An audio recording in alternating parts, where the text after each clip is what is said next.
I'd like to begin this evening by doing the land acknowledgement that the land in which we gather is the traditional territory of the Nishnawbe, Ottawa, and Mississauga peoples.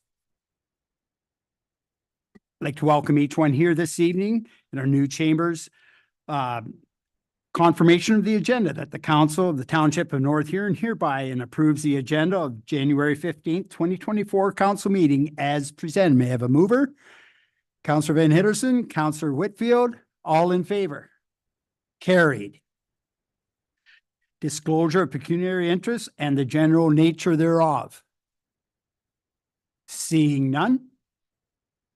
Public comment. This is an opportunity for members of the public to speak to any item of business on the agenda. 2 minutes per person.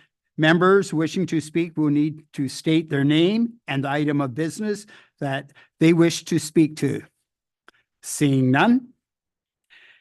Number 5, consent agenda, that the Council of the Township of North Huron hereby adopts consent items 5.1.1 to 5.1.3, and further, that the Council of the Township of North Huron hereby receives consent items 5.1.4 to 5.3.6 for information purposes. May I have a mover? Deputy Reeve Faulkner, Councillor Whitfield. Would anybody like to pull anything from the consent agenda? Seeing none. All in favor? Carried.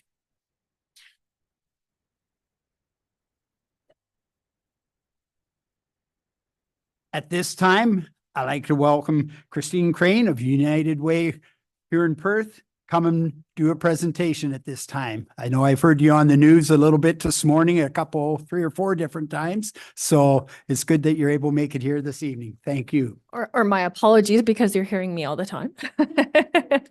Thank you for having me in your beautiful council chambers. I'm here to speak about a series of 5 reports that the United Way and Social Research and Planning Council has just put out. Next. And those reports can be found on the United Way website underneath research. And we hope that this information will help you make informed decisions about the community. And within it, there are recommendations that can be directed towards individuals, businesses, and different levels of government. Next. And I'll speak first about some of the populations and trends within that have come out of the Census of Canada data, as well as what we've gathered from Environics Analytics. And the demographics that you see throughout the reports will help you to understand how to tailor your programs and services according to age, geography, gender, and different characteristics. Our median age in Huron County is 46.8, and it hasn't changed much over the last 5 years. It's quite a bit higher actually than the provincial median. And within that, the largest percentage of the population is between the ages of 60 to 64. Next. And one of the main reasons contributing to what we can see here is our population growth of just over 2,000 people is intra-provincial migration, and that is people relocating from elsewhere in Ontario. Based upon some of the estimates, our population in Huron is estimated to grow by about 9% by the year 2032. Next. And this just shows some of the breakdown of our households in Huron County. And if you look, and you'll see that 29% of people are in a 1-person household. And this has a significant impact when we see later on in the presentation and in the reports when people are trying to pay for shelter with just one income. Next. So we see here some of the diversity within our communities. The Indigenous population is not too high, but is quite close to other rural areas. And we do know that the actual numbers of Indigenous people are higher than what the census is reporting. And that's based off of data that we have received from the Avon-Maitland District School Board. What is really of note here, and is kind of difficult to see with the color combination, is the difference between the racialized population in Huron County versus that of the province, which is 34%. And racialized refers to people who identify as non-white or not Caucasian. So we're significantly lower than the Ontario average, but again, not too far off from what most rural areas report. Next. And this is a graph that shows the breakdown of educational attainment, and that's the highest level that of education someone has received. Compared to the province, a greater percentage of people in our region do not have a high school diploma, and a greater proportion of people who have obtained a high school diploma do not pursue further education. The biggest difference in comparison to the province is a smaller proportion of residents with bachelor's degrees or higher in our area. But we do know that a lot of the career opportunities in Huron County do align well with the skilled trades. And you'll see here with the large number of people who have training in a trades diploma. Next. We are seeing that there is a growing gap between the living wage and what is the minimum wage, and that's at over $6 per hour currently. The living wage was calculated in November 2023 as $22.75 an hour, and this is to reflect the real cost of living, and it's adjusted annually. We are the second highest living wage rate in Ontario for the second year in a row. We're just behind the GTA. Next. We know that adequate housing is considered a human right under Canadian and international law. And for the purpose of this presentation and our reports, we use the definition of affordable as being anything that is all shelter costs that amount to 30% or less of a person's before tax income. So in Huron, 16% of homeowners and 31% of renters are spending more than 30% on their shelter costs. Again, if we look at that one-person household, and in our region, that median one-person income would be $37,000. If you were to rent a one-bedroom apartment, that would account for 46% of your income. Next. So in Huron and Perth combined, 14% of tenant households are in core housing need, and that means that it's a combination of either unaffordable, inadequate, or unsuitable housing, and that the alternative would also be unaffordable. We also know that 15% of tenants in Huron live in subsidized housing, and the wait lists for subsidized housing can be up to 5 years. And this is referring to any kind of housing that's made financially accessible to low-income individuals and households. Next. This is just a quick overview of the survey results that I presented to you last year on the food insecurity survey that we conducted. From that, we found that 63% of respondents were employed full-time and yet experiencing food insecurity. 87% of people who filled out the survey had to sacrifice their household food budget in order to pay for other expenses such as rents and mortgages or transportation.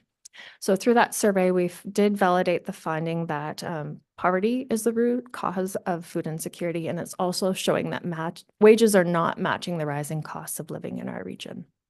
Next. And this data comes from the 2021 report on discrimination that was conducted by the Huron County Immigration Partnership.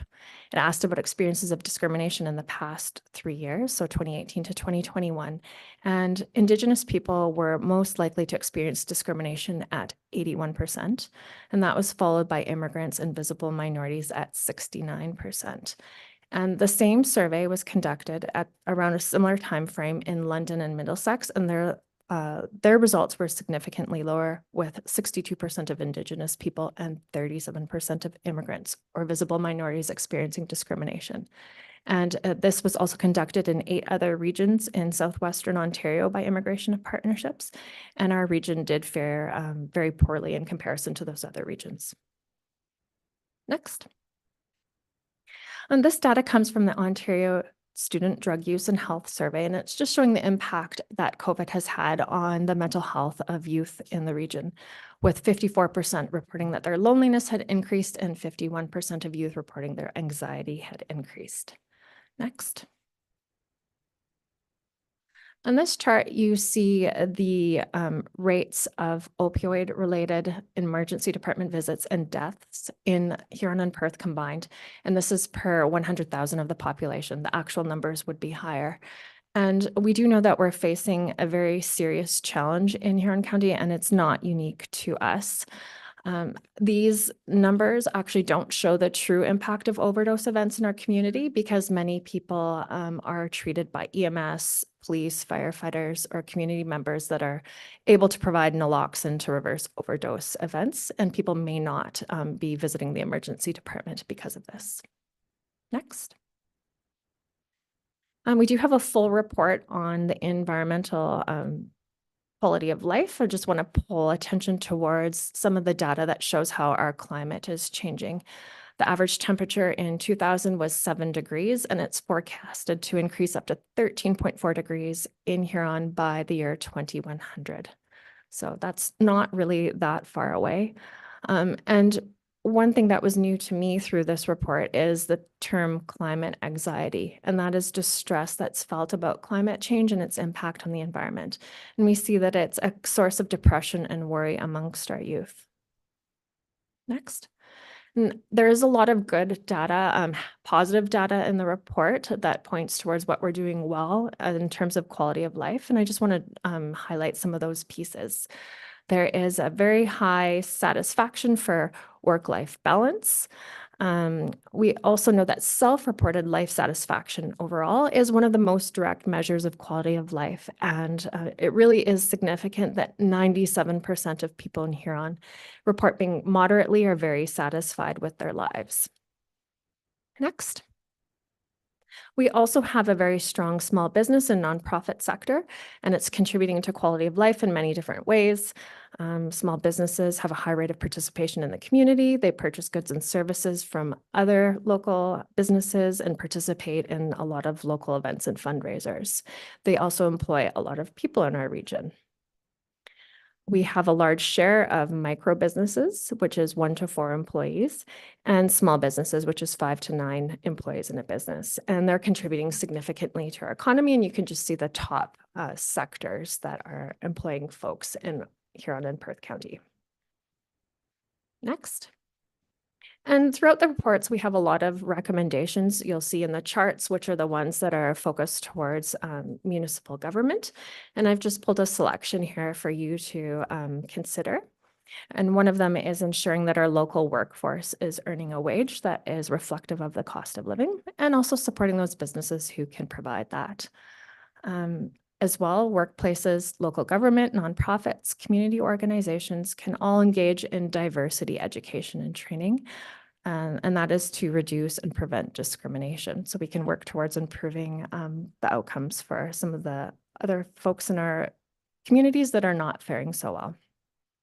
As well, the Renfrew recommendations that came out after the murder of 3 women in rural Ontario recommend that everyone learn about risk factors and warning signs of intimate partner violence. And there is online training that's very easy to access and can be done in as little as 1 hour. Next. Also, when designing new public spaces, using best practices for equity and inclusion is important. There's ways that you can provide free programming within the community by supporting your libraries. They have excellent lending programs that include free passes and equipment to access parks and recreational opportunities, and that's providing free accessible programming for everyone. And we also know that the number of people experiencing homelessness, unfortunately, is on the rise, and that we have a rental market that isn't able to meet the demand. But as councillors, you're able to voice support for those deeply affordable and workforce housing projects. And hopefully that has an impact and sends a strong message to the community that you're supporting these types of developments. Next. I know this was a lot of information to take in. It's 5 reports. However, I pulled some highlights for you, and I hope that it helps inform you about the communities that you serve. And I can't give you just one simple measure of quality of life, but there is a lot of easily accessible data that can help you make those decisions. I'm happy to entertain any questions through you, Mr. Reeve. Thank you very much, Christine, and appreciate all the information you gave us. At this time, I'm going to go to council if you got any questions. I just had one little question, if they're maybe thinking of some. I just noticed something about 60 we're older median in Huron County. And I'm just wondering, would that have an effect of maybe people are starting, like myself, feeling aches and pains more, that they're not quite as happy? You know what I mean? Like, would that skew anything at all? Well, actually, when you look at the self-reported life satisfaction, it's actually just a bit higher for adults. So they divide it as 35 and under and 36 and over, and it was actually 1% higher for the older population. So I not in terms of that measure. But when you look at things such as physical activity, that does tend to decline with age too. We know that staying active can contribute towards happiness as well.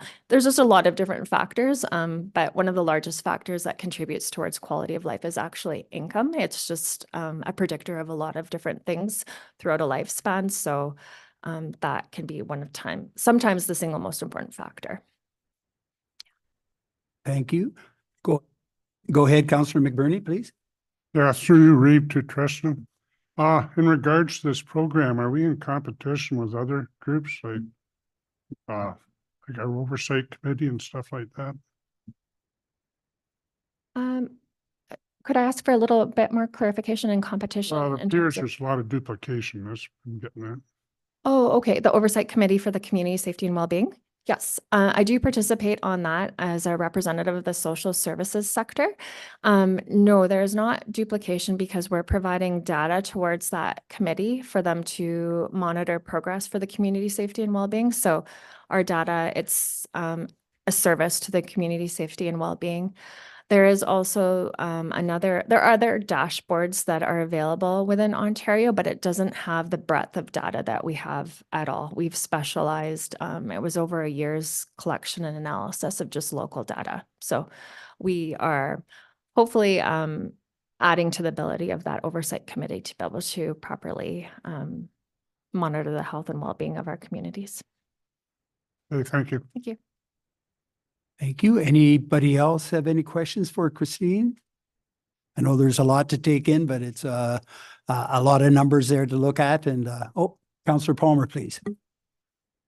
Yeah, thank you, Reeve. Christine, you said, I think I heard this about the living wage. We're second in the province Yes. after Toronto. Mhm. Why? So it is the calculation is made the same way throughout all of Ontario, and then it's also based upon a national calculation that's conducted by other organizations. And the single biggest factor that's driving that is rents. We've seen huge increases over the last few years to the point where we're on par or higher than some of the urban areas. So that's the largest proportion of what goes into the calculation of the living wage. And the other large increase that's affecting this is the cost of food. I know that's risen across the province. It's not unique to us. But then you have what has always contributed significantly to the equation is the lack of public transportation. So when you're doing the calculation for a region in any rural area, you have to factor in that they do a weighted average of 3 different types of households. One household would be 2 working adults and 2 young children. And the assumption goes into a rural calculation. If you don't have public transportation, each working adult needs to have a vehicle. So that factors in very heavily to the calculation for rural areas. But for the most part, it is actually rent that's driving up our living wage. Thank you. Any other questions from council? Oh, I think that's, you covered a lot of stuff for us, Christine, and really appreciate you coming out and making an effort to get here tonight, and appreciate that very much. Thank you. My pleasure. Thank you. And please reach out if you have any questions directly to me. Thank you. Thanks.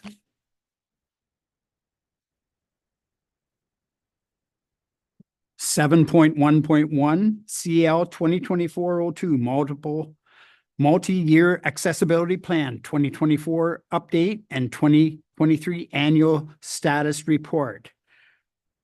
May I have a mover? Councillor Van Hitterson, seconder. Councillor Whitfield. Are there any questions for Clerk Lamb? Go ahead, Councillor Palmer, please.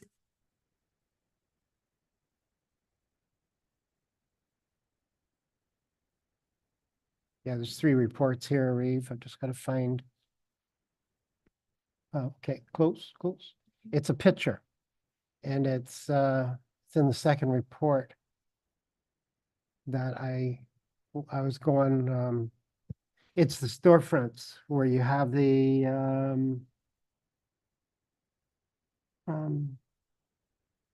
those blade signs sticking out. When I came to it, I was thinking, why is it a white middle-aged man standing in front of the store?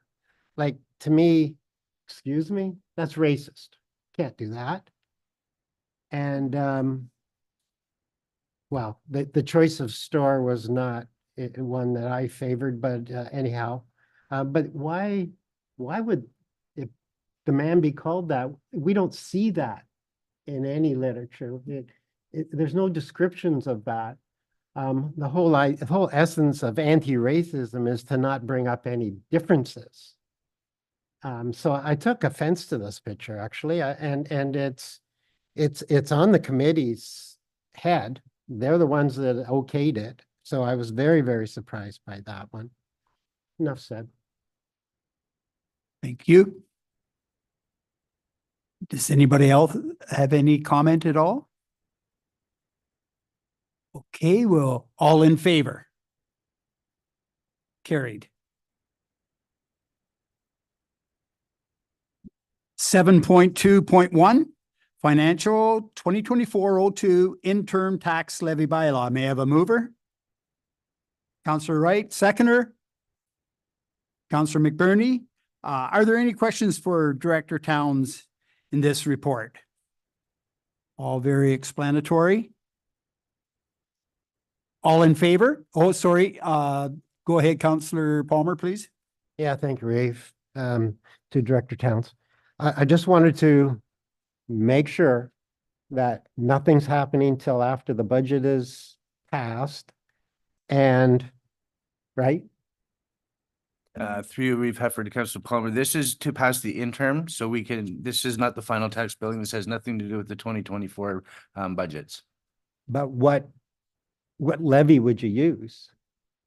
Through Reeve Heffer to Councilor Palmer, as per municipal legislation, the interim tax levy is based on 50% of the previous year's taxation amounts.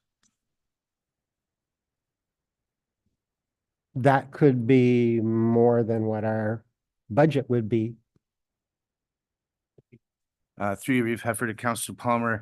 So for an example, if a property was levied $1,000 for property taxes, and they were already levied, they'll end up with a credit on account, but it's going to be that significant. But if this bill here is $1,200, the next one's only going to be the remainder, right? It's based on 50% of last year's, and the final billing will be either a catch up or. Any other questions for Director Towns? Seeing none, all in favor? Carried. 7.2.2, again, Financial 2024-3 Borrowing Bylaw. May I have a mover? Councillor Van Hitterson, Councillor Palmer. Are there any questions again for Director Towns here? This is quite common. We do this each year. All in favor? Carried. 7.6.1, CS 2024-01 North Huron Museum Deaccession Project, report number 7. May I have a mover? Deputy Reeve Faulkner, seconder. Councillor Wright. Again, this is report number 7. 970 items were on this report. So the two people involved there are really doing some work down there, which is very much appreciated. Are there any questions here now for CAO Evans? Oh, pretty straightforward. All in favor? Carried. 7.6.2, CAO 2024-02 Economic Development Officer position. So we can talk about this. I'll just go to a mover and a mover. Okay, yeah. Sorry, we'll go back, go ahead, CO Evans and Sure. Thanks, Reeve Heffer.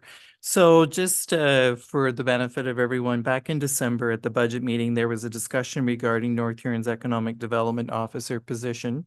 And for those who may not be aware, the position became vacant late last year when the Economic Development Officer accepted employment to be closer to family. Council directed staff to conduct a review of the Economic Development Officer position prior to recruiting for the position. And this report provides background information on the position and seeks council direction regarding the future of the position. In doing so, one of the items of discussion has been in terms of what services are available from the county with respect to economic development. So I've invited Vicki Last to join us. Vicki is the Director of Huron County's Economic Development. She's going to provide us with an overview of the services that are available.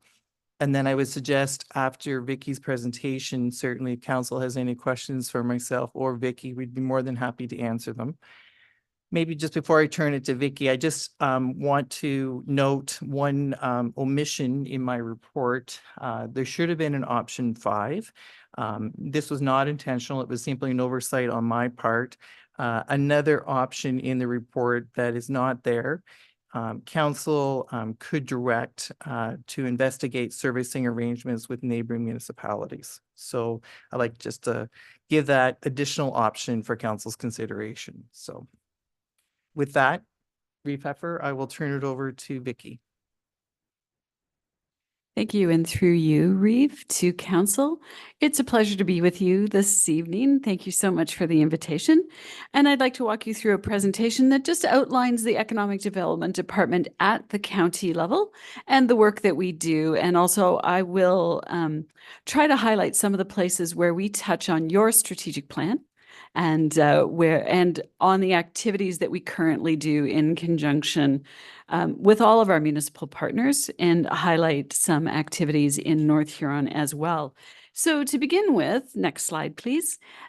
Just an overall concept of economic development. Sometimes we struggle to define exactly what it should be. So I like to refer to the leaky bucket theory of economic development. And that comes down to the idea that there are 3 main activities we should be doing in economic development. And if we're working on something that don't fit into one of these 3 categories, we should stop and take a look at if it really is an economic development activity. So the first one is increasing the flow of resources into our community. The community is represented by a bucket. The idea is that we're looking to increase financial resources, human resources, at times environmental resources or social capital as well. So different kinds of capital in increasing their flow into the bucket. This should result in the bucket getting larger. But as you know, we don't want water to just sit there. So we don't want it to get stagnant. So we're looking for activities that cause the resources within the bucket to churn. So, for example, we're looking at buy local campaigns, things like that. So looking to increase the activity, business to business activities, support of BIAs and chambers. Those are all things that help that churn within our economy. And then we unfortunately have a bit of a leaky bucket. So we want to plug those leaks. And every time I say we have a leaky bucket, I think, dear Liza, but you get the point. So what we want to do is plug those leaks. So things like shopping on Amazon. We want to, again, promote shop local. Youth out migration. We want to encourage youth and show them opportunities for them while they're here and encourage them to come back after they've left for whatever I refer to it as the rite of passage stage. So whatever their rite of passage stage is, whether it be to go on to education, to travel, just to live away from home and experience the world, we just want to make sure we invite them back. So those are ways we look at stopping leaks. Okay, so doing work up front so that we can stop those leaks. We are actually involved in a workforce campaign right now, and the first phase of that workforce campaign, which our workforce coordinator will be coming to you on a future agenda to tell you more details about. But that first phase of the workforce campaign is very much a turn your car around.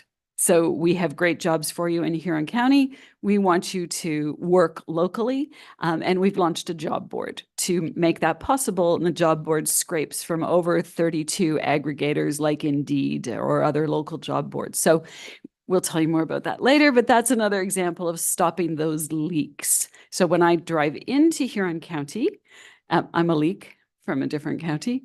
When I drive into Huron County, there's a steady stream driving past me out of Huron County, and we want to turn those cars around. So that's one of the ideas of stopping leaks, okay? So when we think about economic development, we think about increasing flow into the bucket, growing the bucket, making sure there's churn within the bucket, and then stopping the leaks out of our budget, out of our bucket. My apologies. Next slide. So we created a strategic plan that encompasses 2022 to 2025, and the title of that plan is Thrive. And in the strategic plan, we have 4 major pillars.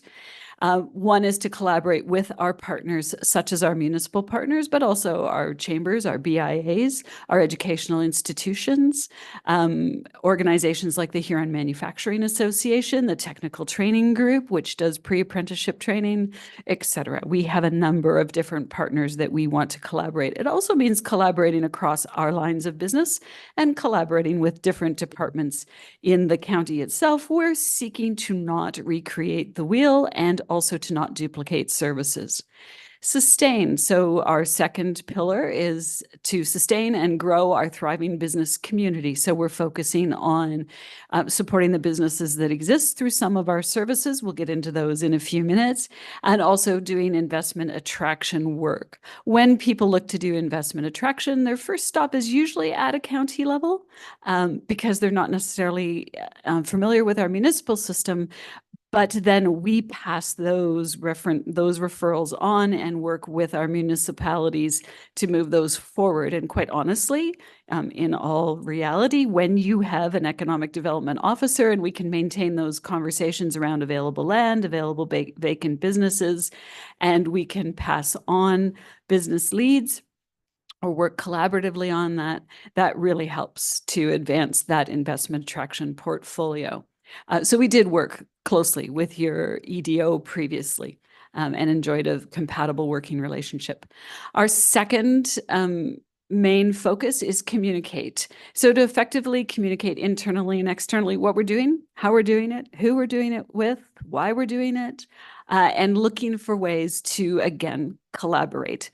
So again, trying to avoid duplication and to create alignment and synergies. And then our fourth and final is to include everyone in a healthy rural economy. So this is where we look at working together to make sure that we're addressing things again like youth attraction and retention. We have the immigration partnership under our umbrella at economic development. So looking to attract and retain newcomers and find them decent work within our communities and that type of work. So making sure that we are working towards an inclusive community. Those are the main tenets of our strategic plan. And I'd like to show you the team that works on those. So this is our organizational development chart. Ruth Montgomery has just joined us, and she is our office administrator on a temporary contract because our office administrator is on a secondment to emergency services. So we do like to share across departments. Our 4 main lines of business are the Small Business Enterprise Center, which is managed by Brittany Wise. She has 2 business coaches that work within that center, Jenny Smith and Trish Denemy. Are both business coaches. We have found that our work has expanded along the business life cycle to include a lot of coaching around how to sell your business or to wind it down because our entrepreneurs, just like our workforce, are aging. We welcome this opportunity to work with those businesses that are looking at a transition or succession plan of some sort, because we don't want gaps in our value chain. So we don't want to lose those businesses in our communities. And it's a great way to also just to attract newcomers and youth to our community with entrepreneurial opportunities. Danica Tate is our Digital Service Squad staff member. I'm sad to say that as far as we know, this program is coming to an end at the end of March. But just so you know, the Digital Transformation Grant did just reopen for a short period of time. They had money left after the last opening, and that's where your businesses can get money to update their digital footprint, and Danica helps to coach that. So she does great work with the local business community across the county. We used to have 2 digital service squad positions. We did not rehire when the last digital service squad person left because we only had a couple of months to hire and we didn't feel that would be a successful recruitment. So Danica is now covering the whole county, but she's doing a great job at that. Natasha Gaudio Harrison is our Economic Development Officer, and she does sector support. And working with her is Clara Leaney, who is an Economic Development Coordinator. And Clara is with us focusing right now on our workforce project, which is partially funded by the RED program. But we're hoping to keep Clara with us past the end of that contract. Rick Sickinger is also an Economic Development Officer, and his line of business includes tourism and local food. As well as looking at opportunities in the film industry for Huron County. So Rick is very collaborative and works with all of our 9 municipalities. And he works directly with Alicia Anderson, who is our Economic Development Coordinator, also in the same line of business. So the 2 of them, Ali and Rick, you'll see frequently. They have a lot of contact and work very closely with Denise on attaining funding opportunities, working with the BIAs and chambers, helping to gather photo resources and share those. And of course, one of the things they do is put out that visitor's guide, and we'll tell you a little bit more about that as we move through the slides. And last but certainly not least is Mark Nonkaz, who is our Immigration Partnership Manager. Working with him is Emma Hunking. She was our Digital Service Squad person, and she now has a permanent position as our Immigration Partnership Outreach Officer. And they, of course, work at the welcoming community level to make sure that we are providing services and supports to our newcomers so that they wish to remain in the county. Retention is actually a bigger issue than attraction when it comes to newcomers.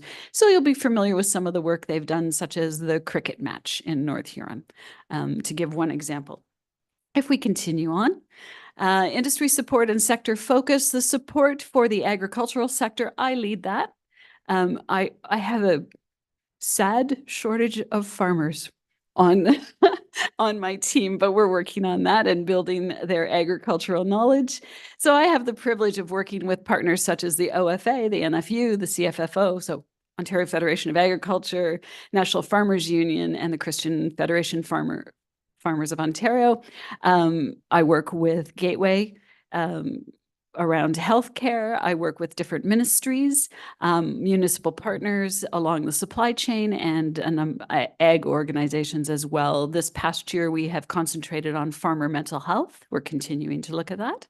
Succession or transition planning. We had an event in the fall, and we will be having a webinar on February the 29th that is continuing the discussion of farm succession planning. The tenants apply very nicely also to business succession planning when it is a family-owned and operated business. Few differences, but the basic premise is the same.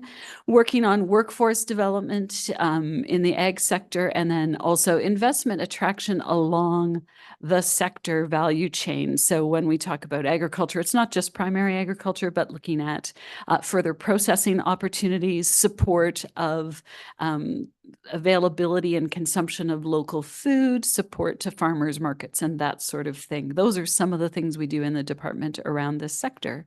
Next slide, please. Natasha Gaudio Harrison, as I said, is our Economic Development Officer, and she concentrates mainly on the manufacturing sector, and that includes things like economic readiness. So economic readiness includes things like an inventory of available land for development across the county, and we work closely with the planning department to put that inventory together, and it's available to share with all of our municipal partners. We work on workforce development. Clara does the workforce work in this department. So as I said, the job board is up and running. A communications campaign will go with that. We are actually hosting a session in partnership with Kristen on Thursday. It's called a Decent Work forum. And so we're talking about what is decent work, what does it look like, and how do you become an employer of choice? It is an employee's world.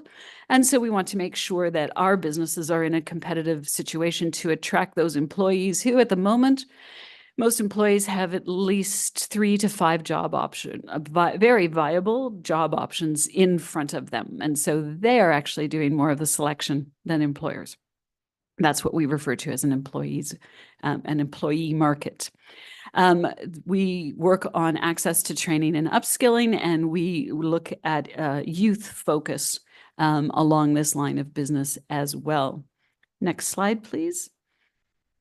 So a lot of you are probably familiar with Rick Sickinger. He was a cultural services officer with the county, and we are fortunate to have him join the economic development department, as I said earlier, leading tourism, local food, and we are exploring, we have been creating resources to attract the film industry to Huron County as well. There are some films being made in the county, but we'd like that opportunity. We have a lot of assets that filmmakers are looking for, and so we'd like to expand that work in a more formalized way and make sure that the opportunities are open to all of our municipal partners. So Rick does work that you'll be familiar with, such as the Visitor's Guide, the Holiday Guide that was published the last 2 years, promoting events across all of the municipalities that are happening for the holiday season in December. The Dining Guide, which was the first time we did a pay-to-play guide. So the Dining Guide, you may notice that some of your favorite restaurants might be missing, but that's because we have cost shared the cost of that publication. And so only those who wish to participate and pay for that privilege were in the guide this year. As it was the first year, we are anticipating that people have seen it, have liked it, and see the benefits, and we'll have more participants coming in the 2024 year. Rick and Ali also do a lot of work around events. They attend events that are being run at the municipal level, but we also participate and support the Multicultural Association, the Multicultural, Festival. Last year, we did Maple Mania. We did Oktoberfest, and we did Feast on the Farm in particular. Those were 3 events that we ran. The model we're looking at, because we too are in budget debates and looking to be careful with our dollars, the model that we're running is in the first year we help launch events like Maple Mania. Now this year we'll convene a meeting with the maple syrup producers who wish to have a similar event.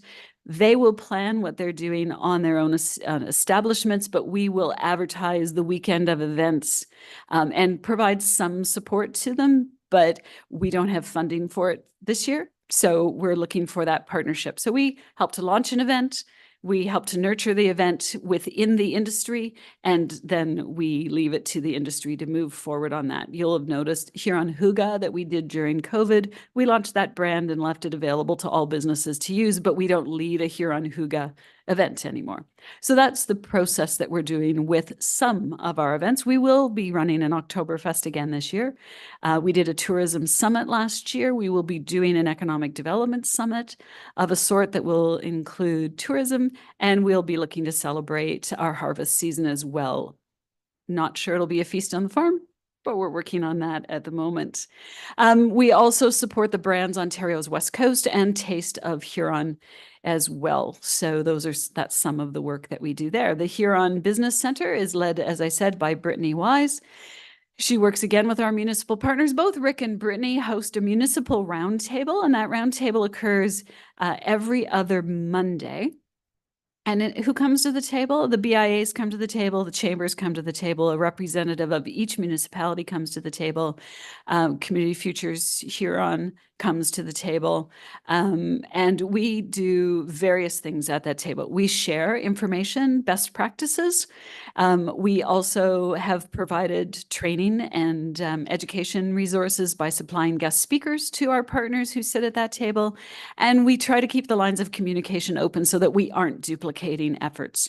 So for example, last year when we went to work on the visitor's guide, at the municipal roundtable, we heard that other municipal partners were working on a visitor's guide. And so we redesigned our guide to allow each of our municipal partners 2 pages in the hard copy visitor's guide and ample space on the Ontario's West Coast website. And each of the hard copy visitor guides, where the 2-page spread was for each municipality, there was a QR code that took you directly to their pages, which described more about the assets available in that municipality. So this roundtable provides us with a really great opportunity to work closely with our municipal partners and make sure that we're looking for ways to work together, collaborate, align, but not duplicate. Coming up this year, I should mention about the visitor's guide. It will be a smaller visitor's guide than in the past, but we will be doing seasonal inserts and independent seasonal flyers. So they can be inserts or they can be independent. And they will highlight activities and events throughout the county that all of our municipal partners make us aware of, and we'll do the promotion around that. We have found that people look at the seasonal visitors guide and that's great. But what they really want to know is what's going on and what can I go see? And if those event guides are available, they'll pick them up and go, oh, look, I could come back in 2 weeks and I can do this really fun event. So we see it as a promotional piece as well as an information piece for community members. So Brittany helps to host that with Rick. We run our summer company program, which is we have space for 5 summer students. They learn how to start, and they actually start and run a business during the summer, and they receive a $3,000 grant. And we're thrilled to announce that this year McCall McBain has given us an extra $15,000, so we'll be able to actually put 10 students through the program. They are funding an additional 5 students into that program. So if you know any entrepreneurial students, we want to get to know them and we want to invite them into our program. They get $1,500 up front and another $1,500 when they finish the program in the fall. And I'm not an easy marker. So if you don't do your work, you don't get your second $1,500. The first year I was here, we actually had a student who didn't get their second $1,500. I don't think you should get advantage for just warming a seat. And so we run a rigorous program. I think the message got out and everybody completed all of their assignments this summer and everybody got their full grant. We do coaching and mentoring of businesses, as I said before, and that's along the life cycle. So we coach or mentor, whether you're looking to start up, grow, buy, or wind down your business. As I said, succession planning has become more and more prevalent, and we're getting more requests. And we like that opportunity because it works really, really nicely with our youth programs, and it works really nicely with our immigration partnership to be able to know what businesses are available for purchase and to help businesses get ready to sell their businesses or transition them in some way. And we also run a series of workshops and events throughout the year. Starter Company Plus is one of our flagship programs, and that is a 12-week program. We just finished our Starter Company Plus program this fall with, we had 27 applications, the highest number of applications we've ever had. We took in 20 because we do a rigorous interview process, and some businesses we feel are just not ready for the Starter Company Plus. So we put them through mentoring and coaching to get them ready for our next Starter Company program. They go through a 12-week program. At the end of that program, they have completed a full business plan, and they do a pitch competition where we have a panel of judges. One of our economic development board members sits as a judge. We have a judge from Community Futures Huron, and we also have a judge that is a member of the community at large. He's been helping us judge for a number of years. So we had 17 businesses pitch. They pitch for a grant. So we normally have $20,000 a year to give out in grants. We normally give out up to a $5,000 grant. But over the years, as we've worked at making this program more efficient and more impactful, we've started to ask our Starter Company participants to pitch for a specific item the one item that would move their business ahead most. And so we're pleased to announce that instead of giving out 4 $5,000 grants, this time around, we were able to give out 8 grants to participants. Some only needed $1,500. some needed 3,000, various amounts, and they need to justify how they would use that money. So we feel the resources are putting to better use, and we feel that we're having a greater impact on the businesses, even if they aren't getting the full $5,000 grant. Next. We also have the Immigration Partnership under our umbrella. And as I said, you'll be familiar with Mark. I know he's active in North Huron because thank you, North Huron. You have been extremely supportive of our Immigration Partnership. And that's led to activities like conversation circles, cricket matches, business support of newcomer businesses. So Mark and Emma work at building community engagement, building understanding of newcomers and what they need in our communities, coordinating volunteers who volunteer with our newcomers. They, in the past year, they have working with their partners that you'll see there on the screen. They have launched a newcomer support fund so that if settlement services don't supply the support, and if there aren't other funding organizations, we now have a local fund supported by the Lions Club and donations from the community where we can help with unforeseen emergencies that don't have another way of being funded. So that was created this year. We have a group that are taking on housing and transportation that have formed. We helped them to form. We're helping with the election of their officers next week, and we provide them some support, but we're really helping to engage a passionate community who wants to help newcomers. We also conduct research to look at what is it like to be a newcomer in Huron County and how can we improve that. And we make employment connections as well. Newcomers are very important to us for filling some of our job openings. We also work with an economic development board. That's our next slide. And that is a public-private partnership. So we have 3 county council members that sit on the board, and we have 8, I believe it's 8 private citizens who sit on the board as well. Most of them are successful business people, and they provide us with guidance, commentary, and access to their networks, and often participation on some of our activities. So they, as I said, they're part of our starter company judging panel. They help deliver the SLED program. They help to do advocacy work on behalf of economic development issues. And we have 2 working groups underway right now. One is on housing and one is on clean energy that the board is working on, looking for where there are gaps in both of those issues and how they can help to move that forward. So when we think about your strategic plans, we're very, one of your goals is to collaborate with the county more successfully, and we do that through our municipal roundtable and with regular check-ins. One of your goals, goal 2, action 2.5, improve community spirit and image. We try to support that through activities. So for example, the cricket work or conversations with the BIA support or funding application support is another thing that we offer as well. Action 1.8, collaboration to reduce duplication.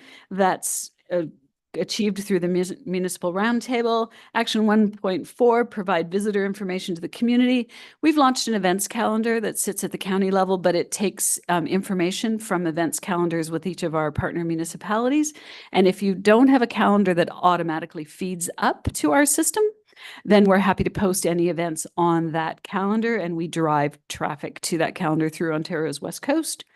We have a Driftscape app that we bought the license for, but we share it with our municipal partners. That allows you to promote things like tours, farm gate tours and things in your community. And again, the visitor's guide. So as we move through your strategic plan, there's a lot of different touch points. So again, goal 1.1, an inventory of properties and vacant land. We have that inventory that we put together with planning. And so we're happy to compare ours to yours or provide you with what we've collected for your municipality. That was pretty quick and a lot of detail. But I'm more than happy to answer any questions that you might have at this time. Thank you very much, Vicky. A lot, as you said, a lot of information. And so at this time, I think I'll just turn it over to our CAO and Vicky. I think just at this point, in terms of if council has any questions, what the county services provide or as municipality in terms of what we've done and or how the two levels of government or the two municipalities have worked together in the Yeah. past. Happy to take any questions. Thank you. Counselor Palmer, please. Yeah, thank you, Rafe. Lisa, I'm envious of your heating device.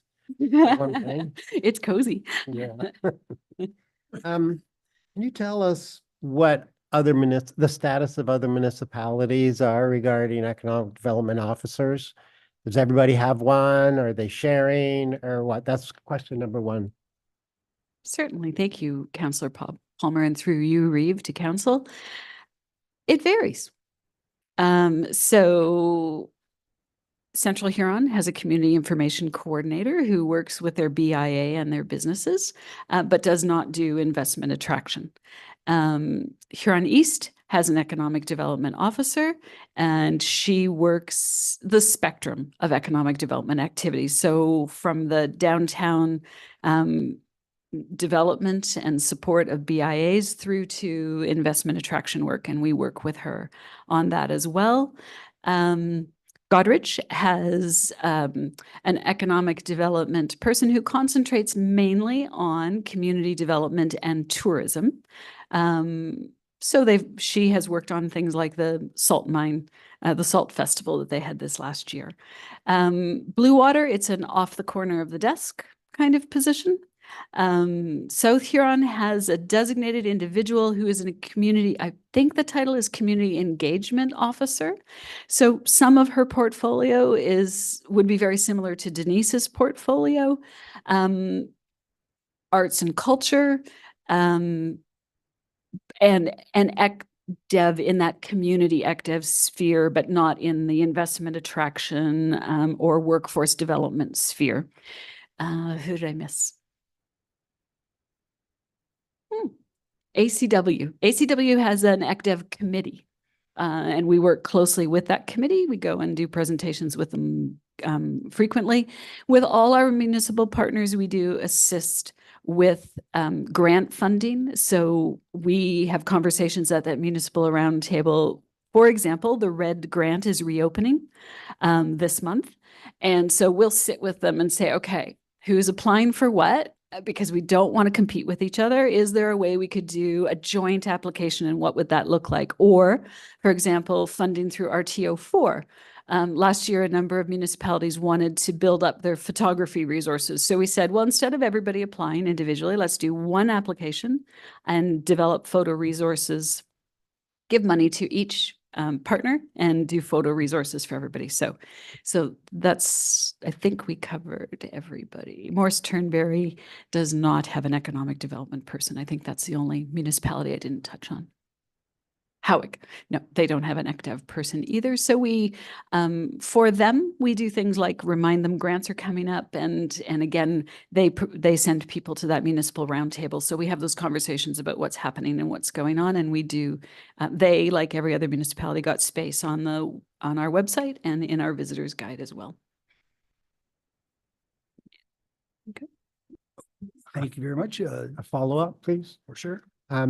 So for those municipalities with a community engagement person, you're able to fill the void more or less? Like if there was some development happening in that particular municipality, are you able to assist them?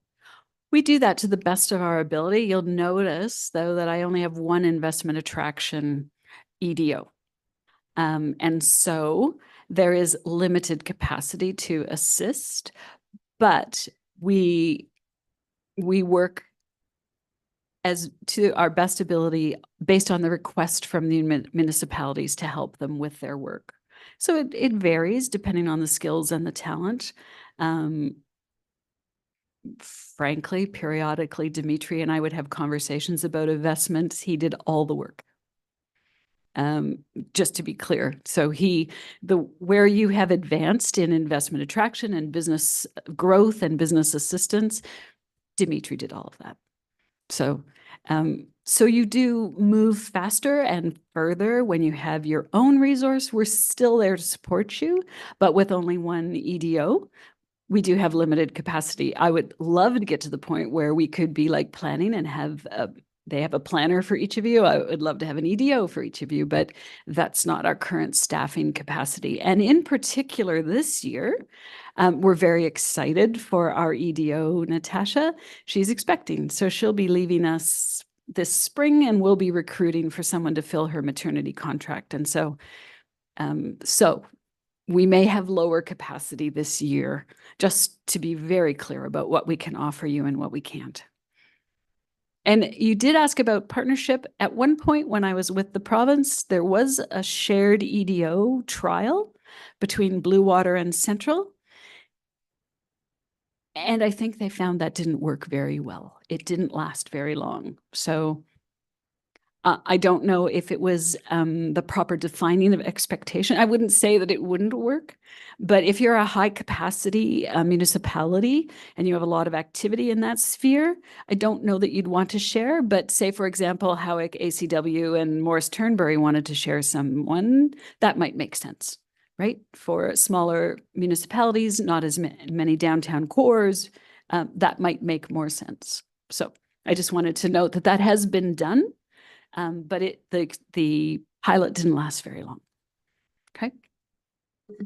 Thank you. Any other questions from council? Go ahead, Councillor Wright, please. Yeah. Thank you, Reeve Heffer. So just to clarify, because I went through all the other municipalities in Huron County pretty quick, but you just mentioned one person per municipality. We, I guess, had 2 in economic development. So are you aware of any other municipality that has 2 individuals in economic development?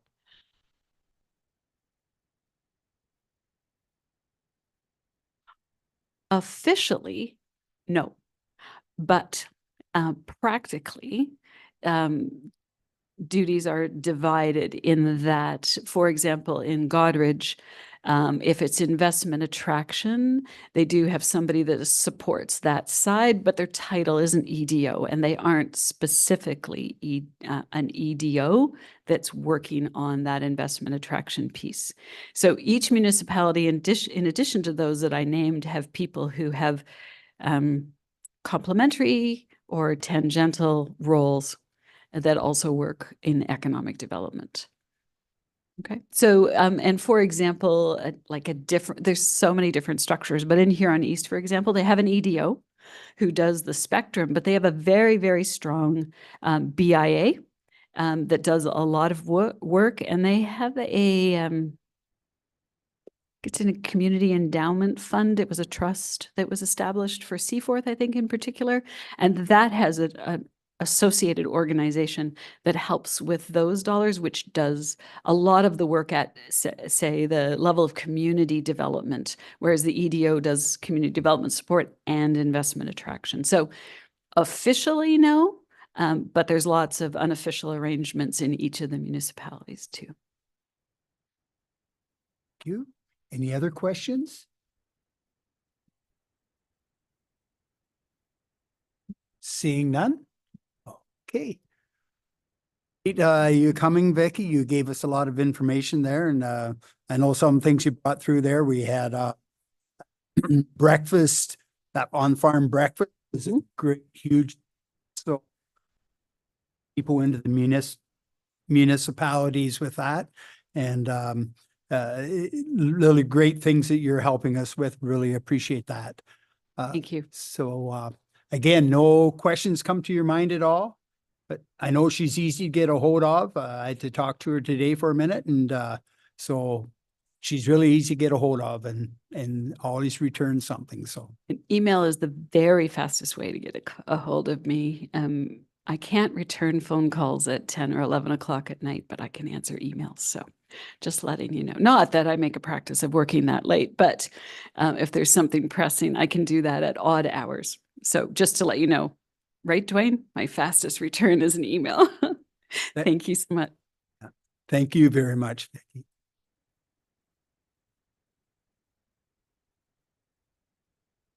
Just for your benefit, the next item after council has a conversation, the next item on the agenda is your request for letter of support.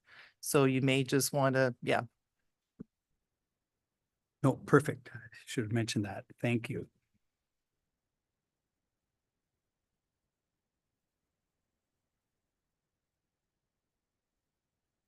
Okay, where are we? Here. Okay. Are there any questions now that you'd like to present to our CAO? At all from his report that he gave us there tonight or that we got on Friday night? Go ahead, Councillor Palmer. Yeah, thank you, Reeve. I'm concerned about the motion that we have before us.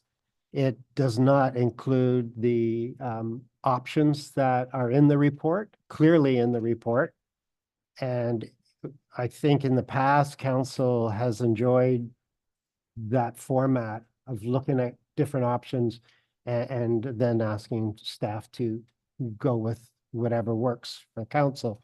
So it's not on. Now, as far as protocol, should we make a new motion or amend this one to include options?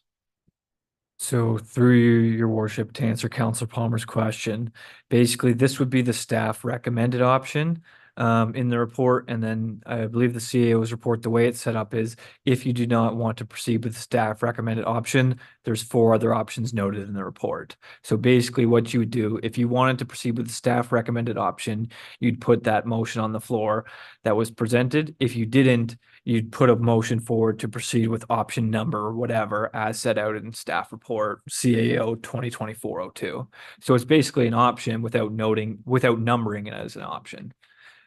So protocol doesn't change. It's just the Reeve will have to take a motion from the floor of the desired option and then proceed that way to a vote.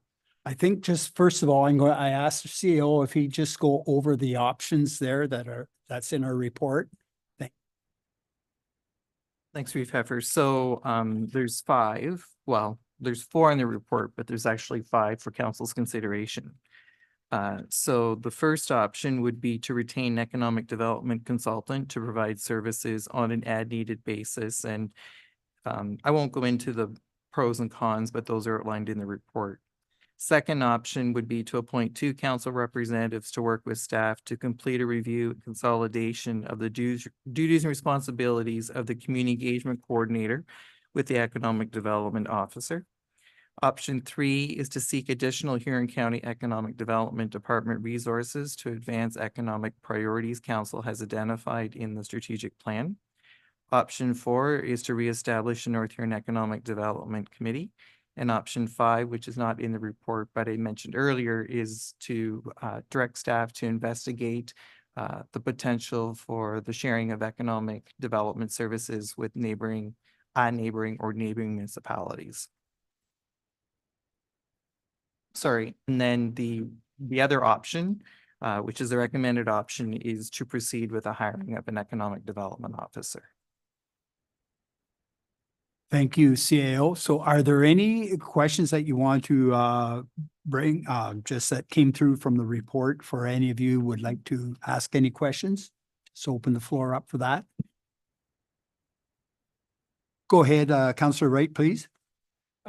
Just a thought through you, Reeve. I would maybe like to expand option 5 a little bit. I think in addition to a shared resource, a part-time resource, someone who wants to work, just 20 hours a week would be another option that you could put into that. Because I think that would be the same result, right? We'd have, say, a person half-time a week as an ED resource. So thanks, Reeve Heffer. So and I think Vicky, you had mentioned in terms of it's employee market. So we're in fairness in terms of our ability to retain or attract part-time staff is becoming more difficult. And we're experiencing that like the rest of other municipalities in the province. We can certainly investigate that and look at that. My concern is the success with that.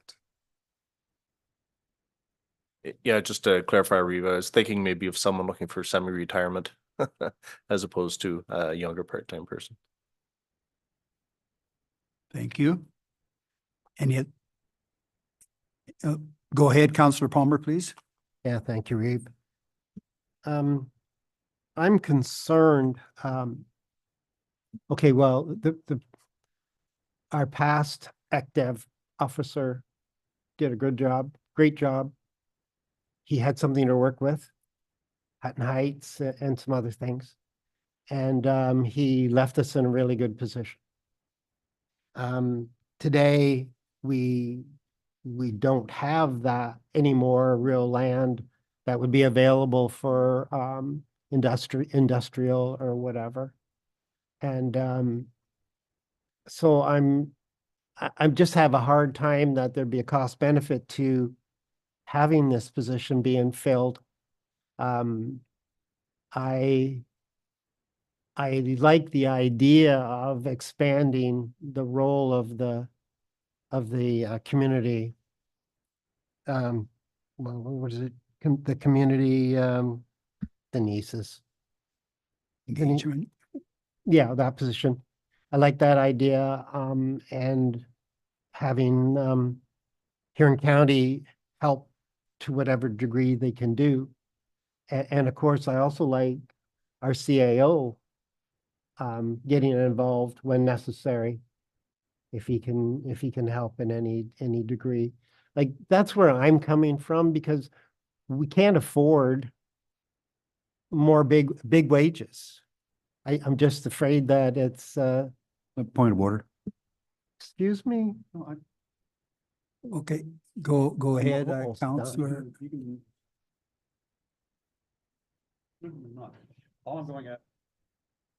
Sorry, my point of order is we were at questions. Not, we weren't debating, we weren't summarizing, we were still at questions. I don't think if we move past that portion of the meeting. I see where you're going from. Okay, Mr. Palmer, Councillor Palmer made his point there, and I before we go on any further, I just wanted our CAO to address some things that have popped up maybe in the last little bit here. Yeah, thanks, Reeve. So for confidentiality reasons, and Vicky is aware of some of the items, there were conversations and have been conversations that have taken place between developers, Dimitri, and certainly my involvement, as well as county economic development staff. But we're not able to disclose and share that information with council and with the public. But certainly in terms of, there were some I'll call them projects, initiatives that Dimitri was working on that are right now sitting on the back burner. We don't have the staff resources to move those forward. If council wishes, those can sit on the back burner, and from a staff's perspective, we will tie up the loose ends. If council would like that work to continue, in terms of from a resource perspective. So, I'm not trying to lead council in that respect. It's just in terms of I think the conversation for council is where you want to go with economic development. Based on the strategic plan, you've identified it as a higher priority item. So, where do you want to go with economic development? Dimitri was ramping it up. He was really pushing it, and he was really moving it along. If you want to continue that trend, then I would suggest you want to proceed with filling the vacancy and moving that forward. If you want to plateau, then there's other options available. Bearing in mind, in terms of plateauing, after a period of time, things will start to fall. So it's where you want to go as a council. Thank you. So is there any discussion that came through from what you just heard now? Go ahead, Councillor Van Henderson, please. Thank you, Reeve Heffer. I think it's always good for a community to be promoted, and a community that's visible, very visible in a huger area, and will always have an advantage over other municipalities. And I think we need all the economic development that we can get here in our area, and hopefully that will result in more people and more traction of the workforce too, because we need more people. Thank you. Any other comment? Go ahead, Councillor Whitfield.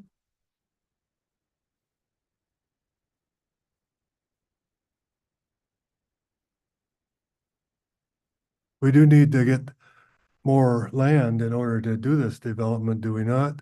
We have talked about that through our plan also. We need land in order to do development, and to spend a lot of money to not have the land and have somebody come in and say, well, you don't have the land with the shovel available land ready to go. It's going to be hard to have something come in when a neighboring municipality may have that. And there's a lot of money to put out front to keep this rolling. That's just the way I see it. Thank you. Anybody else has any comments?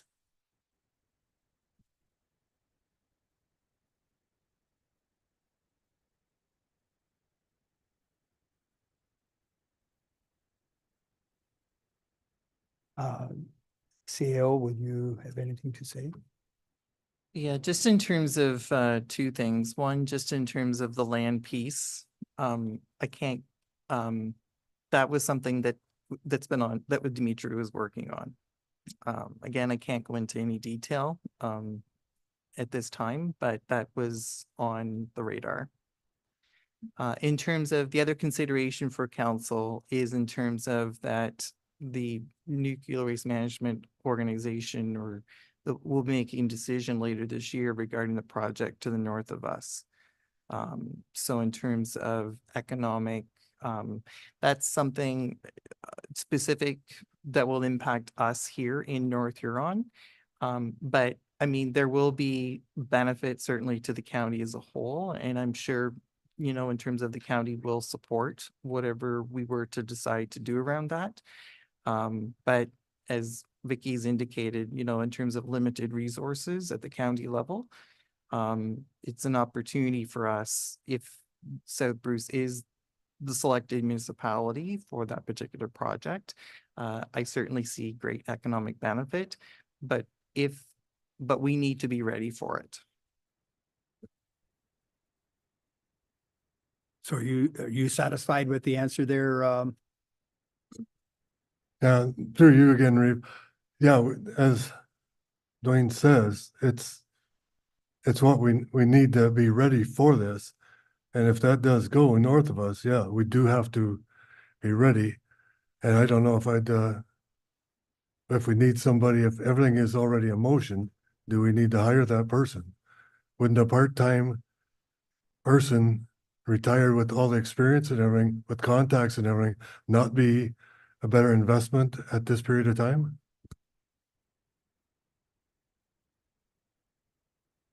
CAO, would you like to respond to that? I don't think there's anything specific, just in terms of, you know, I don't know if there is an individual who's out there who's retired, who's looking for something like that. The only way to find out would be to go through a recruitment process. That said, I can speak briefly in terms of a recruitment process for a previous, when we advertised the position. And there were definitely the interest in the full-time.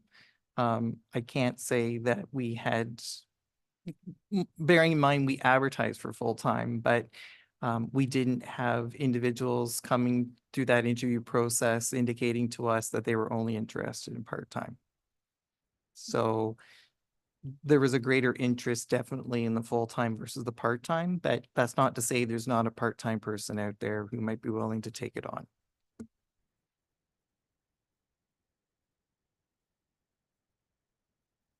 Before we take this to vote, was your hand up? Sorry, go ahead. Well, yeah, and I don't want to jump the gun here, but I think everybody's kind of had their say, so I would like to put a motion on the floor which basically is option 5. But the way I would like to word it is that it would either be a shared resource or a part-time individual, so that it gives staff some flexibility on the options. I think it kind of satisfies what most of council is thinking. We do want a dedicated economic development person that is dedicated, but just part-time towards North Huron. It'll save salaries, but hopefully still keep some of these projects moving forward. Okay, could I have you read that? Clerk Lamb, please. So Council Wright, if this isn't exactly what you're looking for, just let me know, but the motion would be something along the lines of that the Council of the Township of North Huron hereby receives the report prepared by the CAO dated January 15th, 2024 regarding the Economic Development Officer position for information purposes. And further, that council directs the CAO to investigate potential shared service arrangements for a shared economic development officer or for a part-time North Huron employee, and to report back to council. Actually, I meant my proposal to actually be to commence in the hiring process of, just so that staff aren't held back and having to come back for another report. Personally, I'd be fine if staff had the direction to go ahead and hire a shared resource or a part-time person. Yep, so maybe I'd defer to the CEO on that. Traditionally, we've brought back shared service arrangements just to make sure it's what you're looking for, of what exactly that arrangement looks like before you proceed. But if council's comfortable with not having that come back, then I'm sure staff could certainly start that recruitment process and then just provide council the update for information. Okay, well, if standard practice is to come back with a report, then I'm fine with that. You can leave the motion as read.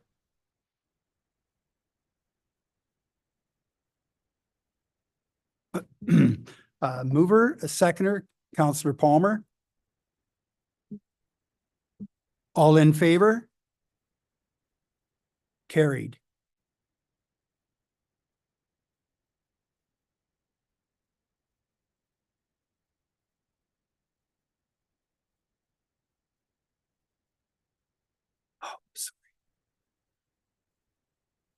Okay, 8.1, Huron County Immigration Partnership Council request for letter of support for local immigration partnership settlement program.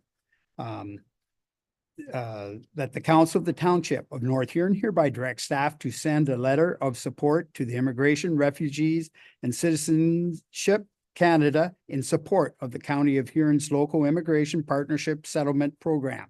May I have a mover and a seconder? Councillor McBurney, seconder. Councillor Wright. Discussion, please.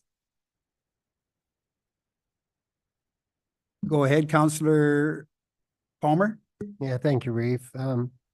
Yeah, I guess I need to have, what is the real, can we just go this way or should we address Vicky? Oh, How do you want to be? Go ahead. Vicky has come up to the stand there. Go ahead.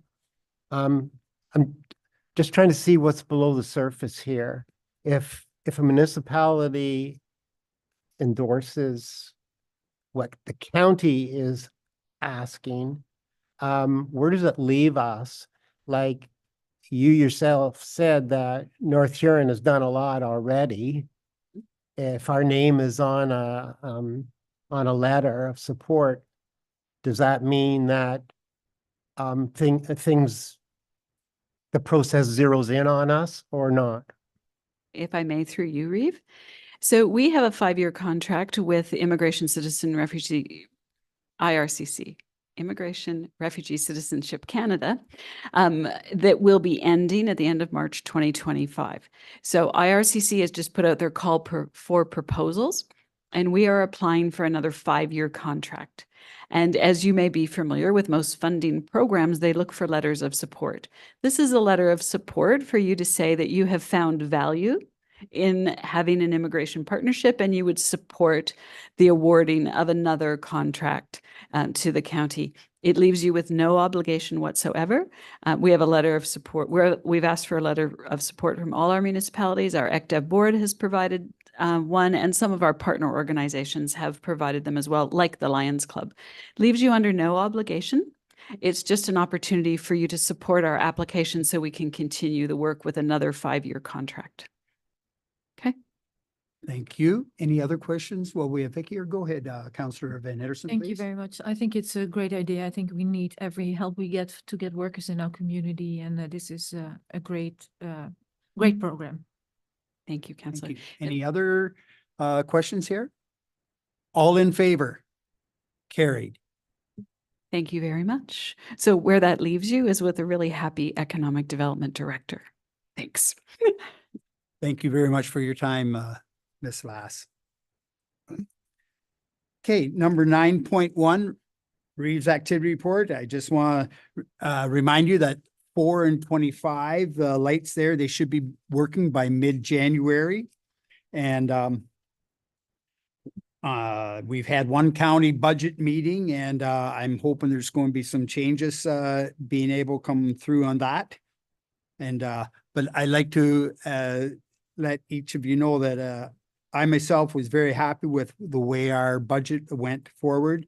It went very, very smooth this year, which was very appreciative. And again, thank you to and kudos to the staff, the work that went into that. And at this time, council member, board and committee reports, verbal or written updates from members who sit on boards and committees. Go ahead, Councillor McBurney, please. Yeah, through you, Reeve. In regards to our oversight committee, our first quarter campaign, which is mental health and addictions, it starts January 22 to March 25th. We have a launch with a press op January 19th, 2024 at the Libro Hall. And a lot of this is messaging, magnets, community service, and pamphlets, and reaching out to the ones in need. Just sending you further, our second quarter is on domestic and family violence. Our third quarter will be on community security, and the fourth quarter is housing and homelessness.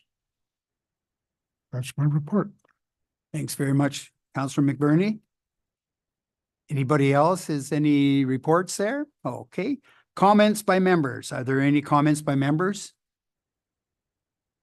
Seeing none, you'll soon get back into full swing of things here. The meetings will soon get going again, full belt. Notice of motions. Are there any notice of motions? Next meetings and announcements. The next regular council meeting will be held on Monday, February 5th, 2024 at 6 p.m. in North Huron Council Chambers. The next Wingham BIA board meeting will be held on Thursday, January 18th, 2024 at 6:30 p.m.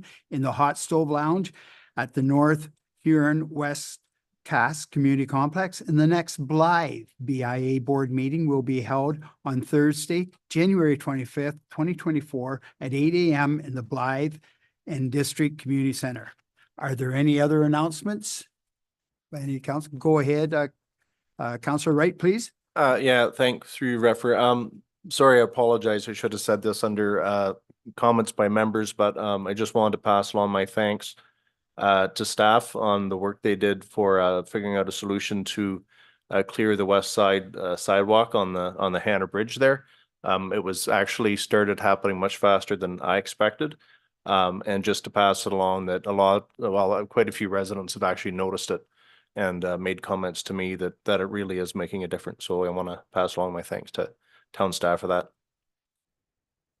Thank you. Yes, noticed today and yesterday that it's wide open, nice and clean, and very going to be good for the kids coming up from the Bristol Terrace there to cross the Hannah Bridge. Any number 12, any other business? Okay, 13, closed session reporting out the Council of Township of North Huron hereby proceeds at 7:28 p.m. to an in-camera session closed to the public under section 239 2B of the Municipal Act to discuss the following: personal matters about an identifiable individual, including municipal or local board employees, personal matter update, and further that CAO Evans remain in attendance. May I have a mover? Counselor Van Henderson, Counselor Whitfield. All in favor? Carried.